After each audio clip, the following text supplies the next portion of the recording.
I just want to give you a little glimpse about how the tour is going to go. First of all, we're going to talk about the history of the ancient city and the history of the ancient library. We're going to talk about the architecture, the buildings. We're going to go inside the main reading area to talk about the internal design, the specialized libraries, and the last part of our tour is going to be the museums and the exhibition spot. Okay? Excellent, yeah. Okay, so Is it history of Alexandria as well, you said? yeah, Okay. it's a little glimpse or a brief, okay? I love that, yeah. So, before I'm going to tell you about this library, I'm going to tell you about the ancient city of Alexandria. Alexandria is a city that was built or established in 331 BC by the conqueror Alexander the Great, who came to Egypt in late 332 BC, and he was Aristotle's student. But unfortunately, he weren't able to see any of the establishment in Alexandria since he died in Babylon out of fever. As for the ancient library, it was built in 288 BC by King Ptolemy I, the first of the Ptolemaic era. We have a statue of him in the entrance of the library. This statue was from the sunken monument from over than 2,000 years. Oh, it's right outside? Yeah, it's a huge one. And it was fished out. Yeah, hello. Hello, how are you? I was just starting the tour talking about the history of Alexandria. Oh, okay. So I said that Alexandria was established in 331 BC by Alexander the Great, who came to Egypt in late 332 BC, but spent no time in the city because he died in Babylon out of fever. Okay. As for the ancient library, it was built in 288 BC by King Ptolemy I. We have a statue of him in the entrance. The statue was from the sunken monuments from over than 2,000 years and was fished out by an Egyptologist called Jean-Yves Emperor. The one who built the library was King Ptolemy, but the one who gave him the idea was Demetrius of Phaleron. Demetrius was a statesman, the governor of Athens and Ephesus. In the era of King Ptolemy II, the library flourished.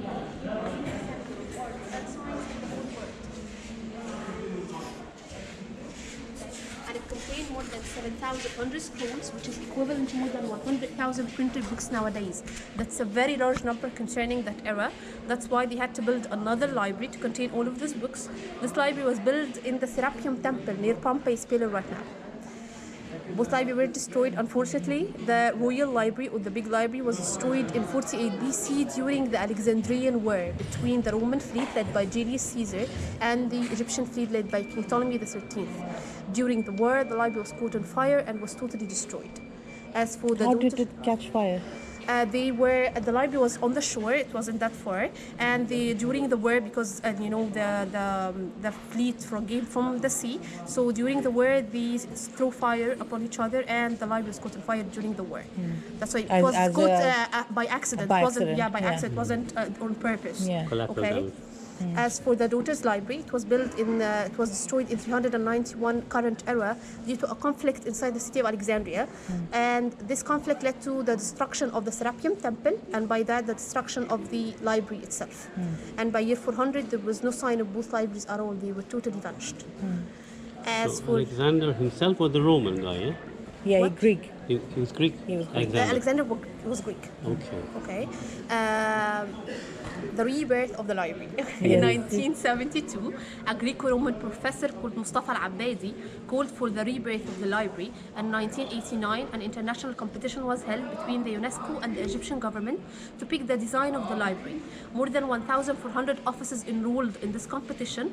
The one who won the first prize was a Norwegian office from Norway called Snohetta. I thought they were coming to us. Called Snohetta. The construction took 6 years, from 1995 to 2001, and the official inauguration was on the 16th of October 2002. Okay? Any questions up to now? 2002, yeah? That's when you opened it. The official inauguration. All of it opened it? Oh, all of it. No, the planetarium and the main building. The conference was built like 10 years earlier. 1991. I'm gonna talk about that. Yeah. Okay. So from 400, when the second time the library was destroyed, till 79, there was nothing. There was nothing. Wow. Absolutely nothing. And we have to thank Mustafa Al-Abbadi. We Yes. have actually a lecture hall, a huge lecture hall in the Faculty of Arts The here. guy whose statue is outside? No. That's Inside the Faculty of Arts, the Faculty of Arts is here, right in front of the university. Okay. We have a huge lecture hall named after him. Okay. He is a great guy, and Yeah. he's a great guy. Yes. Where are we here? We are here. in the Oh, we're entrance. inside the building. Yeah, we're inside the building from here. Can you see this is the bridge over there? The bridge. Outside We have a the bridge. This is we can see you have the like, it's a piece that was cut out, like here. Oh, okay. There's a found it. piece. This is the piece, and All we're right. here. Oh, we are here. Okay, so now this is the cultural plaza that holds the three buildings of the library: the conference center, the planetarium, and the main building. The conference center over there was built. Was built in 1991 by an Egyptian architect called Hassan Izzat Abu Git. This conference hall holds 12 halls. It can take up to 3,500 seats. The Great Hall only can take up to 1,700 seats. And the architecture of the building is a blend between the ancient architecture and the modern one. The ancient is clear in the 4 pyramids on the top, 2 half pyramids on both sides, and 4 pillars that take the shape of a lotus flower from the top. But you cannot see it from here because of the sun. Okay. Now, as for the modern architecture, it's clear in the glass facade of the building. Okay, you can see the glass of the building. So what do they have inside? It's 1,700 per sitting down. What is it? Music? We have concerts, conferences, meetings, everything.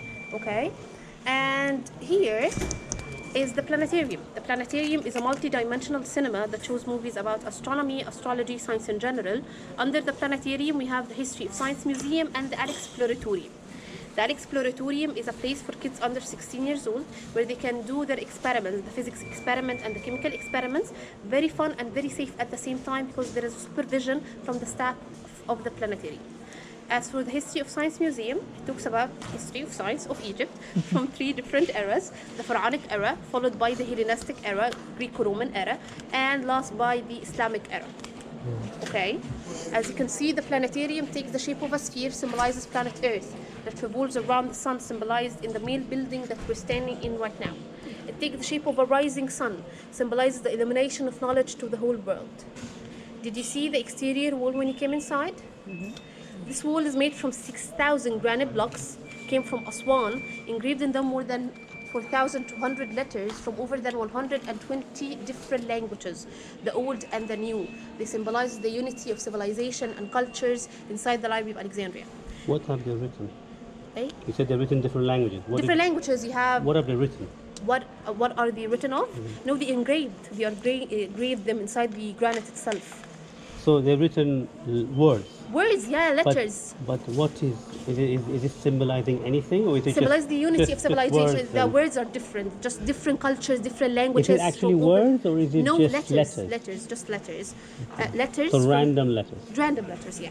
If you collect them, you're not going to give any meaningful sentence, but just they symbolize the unity of the civilization cultures, that all the language are inside the library, and we accept all different cultures and all different languages. Okay. Beside the planetarium, we have the Plaza of Peace. We cannot see it from here right now because we have the book fair, so they are covering the this part. But after the book fair is finished, it's gonna be finished today, inshallah. So after it's finished, you're gonna find the 12 olive trees. Those olive trees are were donated to us from Palestine, symbolizes peace. So 12 months of peace with 12 olive trees of peace. Okay. I don't have Now- much peace there. Yeah. Now, everyone inside the library sits by age. That's why the main reading area, except from above 16 years old, but we have another 2 libraries, the children's library and the youth library. The children from 6 till 11 years old and the youth from 12 till 16 years old. Now the stairs over there can take you to them, and beside